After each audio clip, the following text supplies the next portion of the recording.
Emotional? I don't know.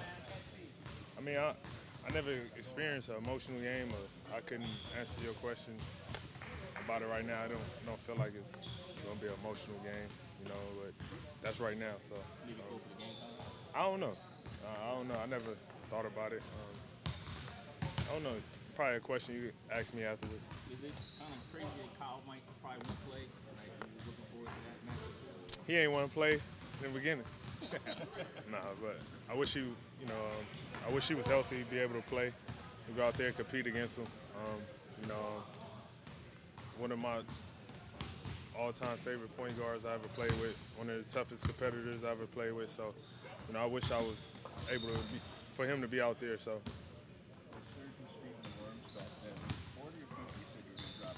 I forgot what it was, but I think the worms had me all tripped out. But when we saw you in the summer at USA Basketball, your feelings are still really raw, and you said you had this game scheduled.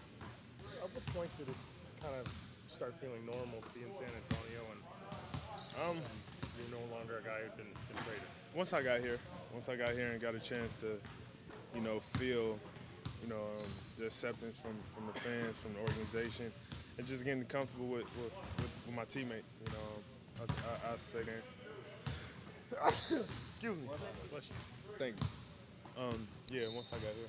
If you reached out to Masai here, does that, that squash it all? I have no reason to talk to him at all. What have you learned about yourself during this whole process in July till now? Just how resilient always been. Always been put in the toughest positions. Always counted out, doubted some type of way. I had to fight through. The stigma of whatever was placed on me. Can't do this. There's always something. And had to fight through it. And for me to be in a whole new position and continuing to show that I could get better and not let something hold me down or slow me down. So that's something for me that's always been my backbone, is just to continue to be resilient. You said the other day you would have something cool to say. You thought about that yet? Not yet. Maybe because still got one more day. But these guys that been with me know I always got something cool to say at some point. Something come up. It gotta be natural. So. Yeah. When you were in Toronto last year, just doing your thing, playing out the season, were you aware of what was going on down here with Kawhi? Yeah. You always, for me, you pay attention to the whole business. See what's going on, and you watch and pay attention and wonder what's what. So you definitely pay attention to everything. There's no way you could have known that it was going to affect you in any way. Nah. Just life, though. Yes. Have you ever had a conversation with him? Yeah, I'm pretty sure I had. I think we spent time in the Philippines some years ago together. Yeah. But you haven't talked to him since all this happened? Nah. Getting the promotion apart, do you think it might hit you more in Toronto? Probably Toronto. That's why that's why I probably don't feel it as much as now. I think Toronto for sure, because that's all I knew. You see so many familiar faces, from the staff to everybody working at the tables to everything. So it's definitely a different type of reception going back there. That's something I can't imagine how it's going to be. So envisioning everything, like if it gets down to a one-possession game with the ball in your hands and Kawhi sticking you in, that's like the perfect scenario. That's what I keep thinking. Great movie, ain't it? Great movie. It's remind me of The Notebook. What's your challenge here in San Antonio compared to maybe what it was in Toronto? Toronto's, you're building it brick by brick year by year. What's it been like coming to a team that's got 4 or 5 banners, or 5 banners? You look up, the last championship was 5 years ago. See something so recent when in Toronto everything was a building block. I remember winning the first playoff series, winning 50+ games, winning the division, everything was so new. And coming to a situation like this, the standards are so high, and there's only one standard that you want to be at, and that's be a championship. So for me, just that, understanding it's kind of everything. Does it feel like the work you put in as a playmaker, particularly over the previous 2 years, does it feel like that's been very necessary and important to how you learning how to play the system? Yeah, it's great. I mean, I've had more fun passing than I ever had. Love to see my teammates get to going, the confidence that I give them, and it makes the game easy for me. It's fun when I go out there and I'm the lead scorer on the team. And, I'm not even a point guard, so it's just fun to get them guys going. Taking individual things out of it, what would winning tonight mean for you guys? I mean, it'd be great because we keep moving up in the standings. That's one thing we're trying to continue to do. Especially with everybody there in our conference, kind of right there. So it'd be big for us in general. Personally, it'd be big. Of course, you want to beat your previous team and everything. So to me, I'm just looking forward to go out there and competing, having fun. DeMar, I know that it's going to be different when you're going to Toronto, as you said, but now that you've had a few days to just think about it, what's the anticipation level for you for the game tomorrow night? I feel the same as every other game. Every other game? Yeah. I'm just feel regular. I'm more so happy that we got two days in between games. We haven't had that in a while, but I wouldn't say it's no extras on the game or anything like that. Did this process harden you? Or jade you or anything like that? Yeah, in a sense it did. It just kind of, opened my mind up to no matter who you are, in this business and kind of in life as well. You got to be prepared for anything and, not let nothing knock you down if it's unexpected. It gave me that not just lesson on the court, but life lesson as well. How much pride do you take in coming to a very established program and coming and being a go-to scorer and being a go-to playmaker and just transferring everything you were doing in your Toronto to a new place? If you was asking me 11, 12 years from now, will I be who I am today in this league? I wouldn't believe it. So everything that I am and everything that I went through, I'm more than appreciative of it. I could never imagine being a franchise player with another team and coming to another organization and continue to be myself.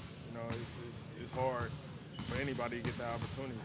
So for me to have that, I'm always humbled by it, and I try to go out there and make the most of it. At what stage coming here did you feel comfortable in being, I'm going to play the role I played and take those shots and handle the ball and do all those things? I think one practice in training camp or something, Pop cussed me out for passing too much. And that's when I realized, all right. You've seen a lot of guys in your years come back to their teams, in Toronto specifically. What do you think the reaction will be like tomorrow for Kawhi coming back here, knowing this city like you do in a short time? I'm not sure. Because at the end of the day, he won a championship here. Finals MVP. Some things that go down forever. You can't never take that away. So for me,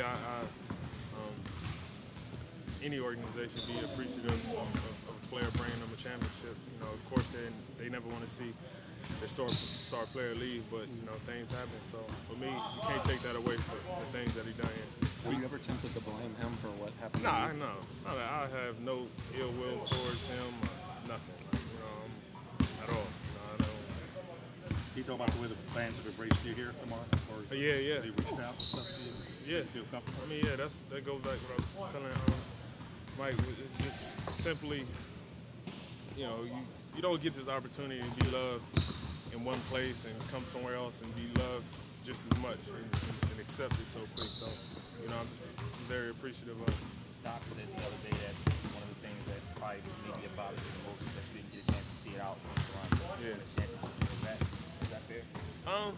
What Doc said? That was always my plan. I wanted to break every single record that was there and be the first to do every single thing there. I always express that. Sometimes just in life you don't get the opportunity to marry the woman that you thought was the woman of your dreams. So it just happens that way. Speaking of records, were you rooting against Kawhi last night? Because he had 44. He almost had it. He almost had it. Yeah, 52, right? Yeah, 52. Yeah. Anybody who knows me knows beat it, we beat it. I'd be just as happy for him, man. Just every guy from Pascal, every guy on that team, whenever they play a good game, I'll be the first one to text them, hold their head up, they're having a bag, whatever it may be. You know, they'll tell you I'm the first one to be there for them, whatever they need. So, you know, I never sit there and like, please don't get it. I mean, every record is meant to be broken. What was your first conversation with Dwayne like? It was like a kid going off to college for the first time. Like you having that conversation with your parents, and you coming home for your first, winter break in college, and you feel you could talk a different tone than what you was when you was in the household. Kind of. Yeah. But did he offer you advice on how to handle change and how to grow with it? He definitely did. And the relationship me and Case got, I was a kid coming in the Case to a grown man. So, everything that me and Case talked about, it was on the most personal level to where, it was definitely helpful. So. Do you think this challenge will help you? You're always looking to grow, but coming to a new team, playing for a new coach, Poppy and a pretty legendary coach, is it going to help you, do you think, get to a better, different level professionally? For sure. I mean, I always try to find different ways of something to make me better person, player, whatever it may be. And, sometimes it takes a series of change. And, this is my change, and I indulge in it and try to make the most out of it. Is there anything Pops kind of helped you with that's kind of evolved your game a little bit? I don't know. He placed a lot of freedom on me just to be myself. Don't go out there and think. Whenever it's something that he could express to me to be better, he tell me. But for the most part, just let me be free. You mentioned Pascal. When you watch the Raptors, is there anything that stands out to you? Seems different, or what stands out to you when you're watching them? I love the way Pascal has just turned into the player he turned into. He's definitely. I've always been a fan of his. His rookie year when he started, the first 40-some games. But all them guys, from Freddie, all them guys, you could just see the maturity and the growth from them that I love watching. DeMar, how comforting was it for you when here was coming up on Kawhi leaving and stuff, but when he told you when Pop said, hey, we traded for you, we wanted you, and it turned around and said, we wanted you, did that make you feel like, hey? Oh yeah, like when a guy of his status, coaching abilities, and everything says something like that to you, you believe it wholeheartedly, and you run with it after that.